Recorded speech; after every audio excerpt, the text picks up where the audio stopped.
पिताजी से कहा।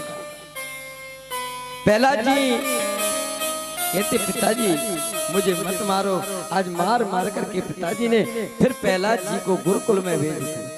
आज गुरुकुल में जाकर के पहला जी ने एकांत में बैठे भजन कर रहे उनके मित्र सखा ने आकर के और पहला जी को जैसे ही छुआ, भगवान के नारायण के नाम को गा रहे थे। नारायण के नाम को जैसे ही गाए,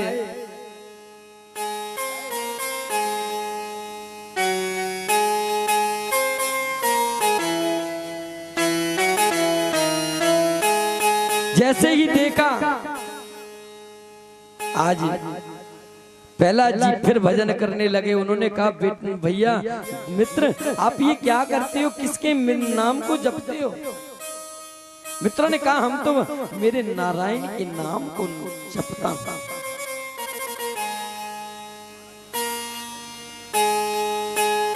जैसे ही सभी सखाएं आए, पहला जी कीर्तन कर रहे थे, सभी सखा कीर्तन कर रहे थे।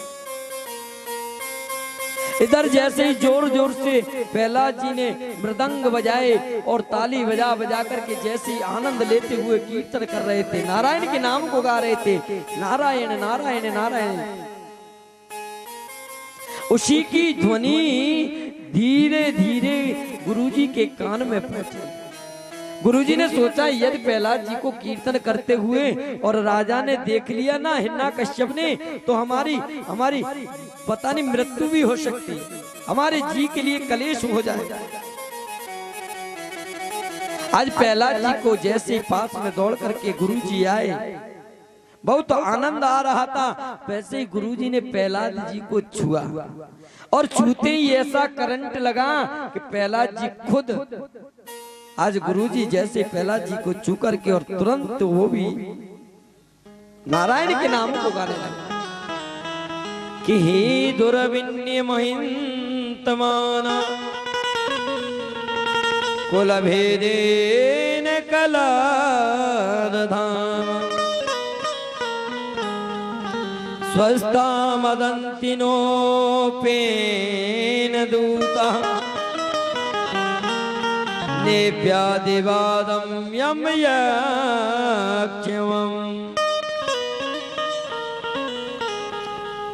अरे दुमंद तुझे पता नहीं है तेरे पिताजी आ जाएंगे, हमारे जी के लिए कलेश हो जाएगा और तू इस कीर्तन को बंद नहीं करता।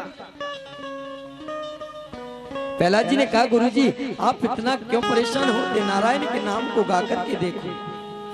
किन्ने केवलम में भवक्तक्ष राजन सावे बली बलाने च परसा समम परेव सीमी स्थितो न जंगे ब्रह्मादयेन बसवं प्रवीयता। कहने लगे ने केवलम भक्तश्च राजना सावे बला बले नानेन परेशम। कहने लगे पिताजी नारायण ये तो सर्वत्र व्यापक रहते हैं, और आज जैसे गुरुजी कीर्तन करने लगे, अब तो हिरण्यकश्यप ने उसकी ध्वनि को सुना। हिरण्यकश्यप आ गया, आकर के हिरण्यकश्यप ने देखे, जैसे ही देखा आज सब नाच रहे हैं, सबको डांट फटकार लगाने लगा और प्रहलाद जी को पकड़ करके और ले गया महल के अंदर और कहा बेटा प्रहलाद आज मैं तुझे जीवित नहीं छोड़ूंगा, बता तेरा परमात्मा कहाँ है। प्रहलाद जी ने कहा हर जगह व्याप्त है, हर व्यापक सर्वत्र समान, प्रेम से प्रकट होए मैं, वो तो सब जगह रहता है। कि सूर्य अनेक फिरे कर मांगत, कि सूर्य अनेक फिरे कर मांगत, बेपद सूर्य तो स्वाद कहाँ, पुनिताल मजीर बजाती फिरी मीरा मतिवारी सी चाह कहाँ, सिया राम कथा कितनों ने लिखी, तुलसी जैसी मर्याद कहाँ, नरसिंह बसी प्रतिखंबन में, पर काटने को पहला कहाँ। पिताजी आप कहते हो सूर अनेक फिरे कर मांगत पे पर सूर सुश्याम, स्वाद कहाँ पुनिताल मजीद बजात फिरे मीरा मतवारी सी चाह। सिया राम कथा कितनों ने लिखी, लेकिन तुलसी जैसी मर्याद कहाँ। रामचरित्र मानस को तो बहुत ने रचना की है, कुशुंड रामायण ले लो, आनंद रामायण ले लो, गरुड़ रामायण ले लो, आध्यात्मिक रामायण ले लो, पीयूष रामायण ले लो, लेकिन जो चीज तुलसीदास जी ने लिखी है वो किसी मानस में नहीं है। नरसिंह बसी प्रतिखंबन में,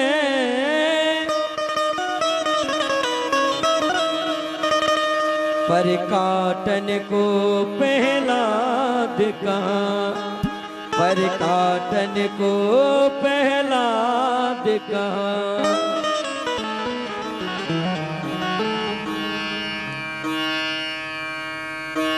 आज जैसे ही उन्होंने कहा क्या तेरा परमात्मा इस खंबे पर है, हिरण्यकश्यप ने जैसे ही कहा, आज प्रहलाद जी को एक चींटी निकलती हुई दिखाई दी। उसने कहा जब ये इस चींटी का कुछ नहीं बिगाड़ सकता, मेरे परमात्मा का क्या बिगाड़ सकता है। उन्होंने कह दिया हाँ इस खंबे में भी मेरे परमात्मा है। और हिरण्यकश्यप ने जैसे ही सुना कि खंबे में परमात्मा है, उसने अपनी गदा का प्रहार किया। जैसे ही प्रहार किया, आज उसमें से खंबा फाड़ करके नरसिंह भगवान प्रकट हो गए। बोले नरसिंह भगवान की।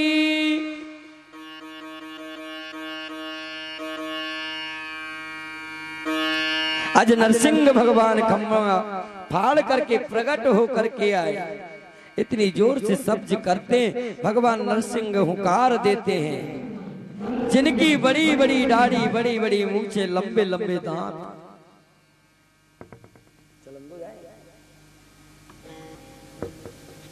दिखा करके जब हुंकार देते हैं, डर के मारे सब भाग जाते हैं। हिरण्यकश्यप ने इतनी जोर से शब्द सुना और शब्द को सुनकर के मन में विचार किया, बड़ी कृपा की प्रभु।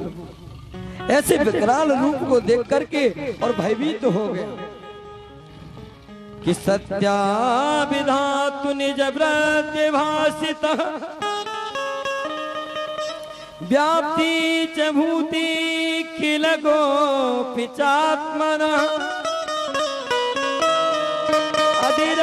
अधिरस्यताद्भुतं रूपं दुहय्यने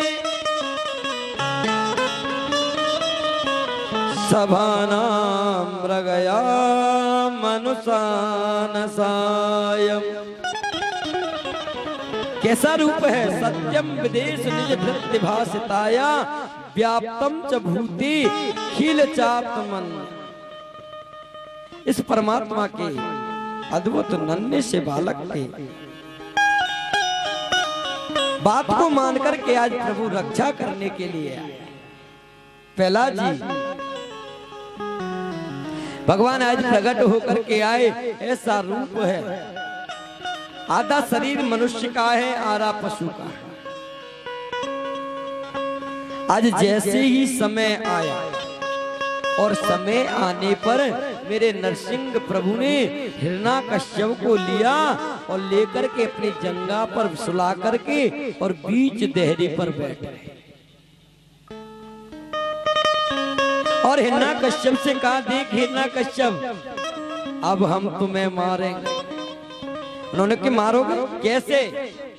प्रभु आप मुझे मार नहीं सकते, क्योंकि मैंने ये वरदान प्राप्त किया है कि ना रात में मरूं ना दिन में मरूं। अब बताइए कैसे मारो।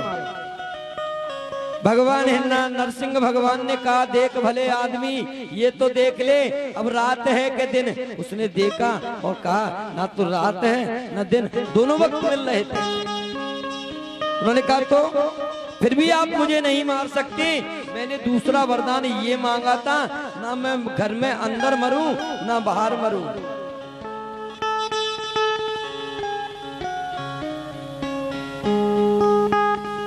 हिरण्यकश्यप कहने लगा देखो प्रभु, भगवान कहने लगे हिरण्यकश्यप देख, पहले तू ये देख कि तू घर के अंदर है या बाहर है। उन्होंने कहा ना तो मैं घर के अंदर हूं ना बाहर हूं, आपने बीच देहरी पर डाल रखा है, तो हम आपको मारेंगे। उन्होंने कहा प्रभु फिर भी आप मुझे नहीं मार सकते।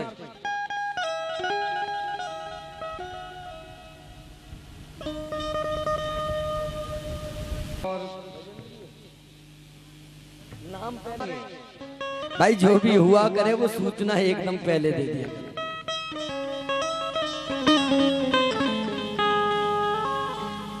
हाँ जी, उसके बाद में उन्होंने कहा फिर भी हम तुम्हें मारेंगे।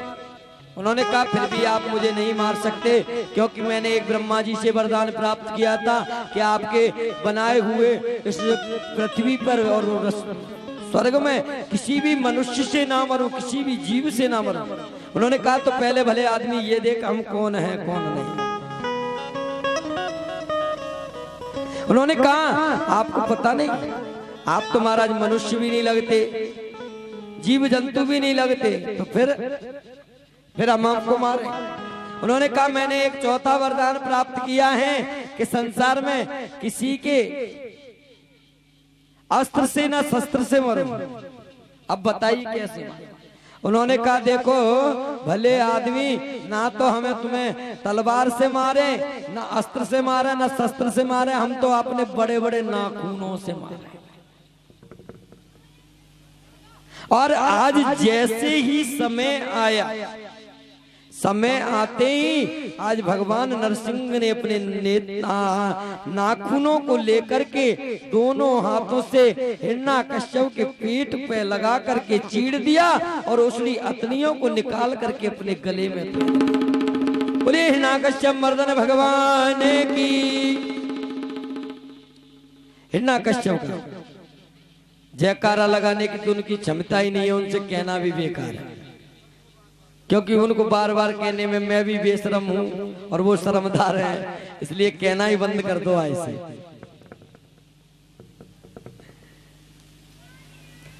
जैसे ही आज भगवान ने उनकी अतड़ियों को निकाल करके अपने गले में पहन लिया और गले में पहन करके उसी समय परीक्षित ने सुखदेव जी से प्रश्न कर दिया महाराज ये बताइए इनकी अतड़ियों को निकाल करके और भगवान ने अपने गले में क्यों डाला। सुखदेव जी कहते राजन जिस वीर से प्रहलाद जैसा भक्त प्रकट होकर के आया, जो भगवान का परम लाडला भक्त है, जिसने कीर्तन किया है, भगवान की आराधना की है, उस भक्त के लिए प्रभु प्रकट होकर के आए। उस वीर से इस हिरण्यकश्यप ने उनको उत्पन्न किया है, इसलिए उसको अतड़ियों को डाल लिया जिससे इसने मेरा भक्त पैदा